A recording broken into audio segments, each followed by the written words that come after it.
சங்கீதம் 115. எங்களுக்கு அல்ல கர்த்தாவே, எங்களுக்கு அல்ல, உமது கிருபை நிமித்தமும் உமது சத்திய நிமித்தமும் உம்முடைய நாமத்திற்கே மகிமை வர பண்ணும். அவர்களுடைய தேவன் இப்பொழுது எங்கே என்று புறஜாதிகள் சொல்லுவானேன்?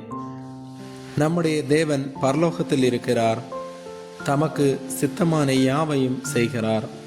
அவர்களுடைய விக்கிரகங்கள் வெள்ளியும் பொன்னும் மனுஷருடைய கைவேலையுமாயிருக்கிறது.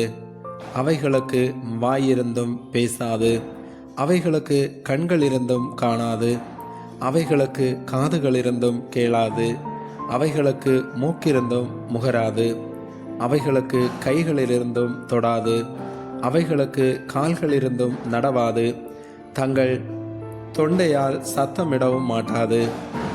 அவைகளை பண்ணுகிறவர்களும் அவைகளை நம்புகிறவர்கள் யாவரும் அவைகளைப் போலவே இருக்கிறார்கள். இஸ்ரவேலே, கர்த்தரை நம்பு, அவரே அவர்களுக்கு துணையும் அவர்களுக்கு கேடகவுமாயிருக்கிறார். ஆரோன் குடும்பத்தாரே, கர்த்தரை நம்புங்கள், அவரே அவர்களுக்கு துணையும் அவர்களுக்கு கேடகவுமாயிருக்கிறார். கர்த்தருக்கு பயப்படுகிறவர்களே, கர்த்தரை நம்புங்கள், அவரே அவர்களுக்கு துணையும் அவர்களுக்கு கேடகவுமாயிருக்கிறார். கர்த்தர் நம்மை நினைத்திருக்கிறார், அவர் ஆசீர்வதிப்பார். இஸ்ரவேல் குடும்பத்தாரை ஆசீர்வதிப்பார், அவர் ஆரோன் குடும்பத்தாரை ஆசீர்வதிப்பார். கர்த்தருக்கு பயப்படுகிற பெரியோரையும் சிறியோரையும் ஆசீர்வதிப்பார். கர்த்தர் உங்களையும் உங்கள் பிள்ளைகளையும் வர்த்திக்க பண்ணுவார். வானத்தையும் பூமியையும் படைத்த கர்த்தராலே நீங்கள் ஆசீர்வதிக்கப்பட்டவர்கள். வானங்கள் கர்த்தருடையவைகள், பூமியையோ மனுபுத்திரருக்கு கொடுத்தார்.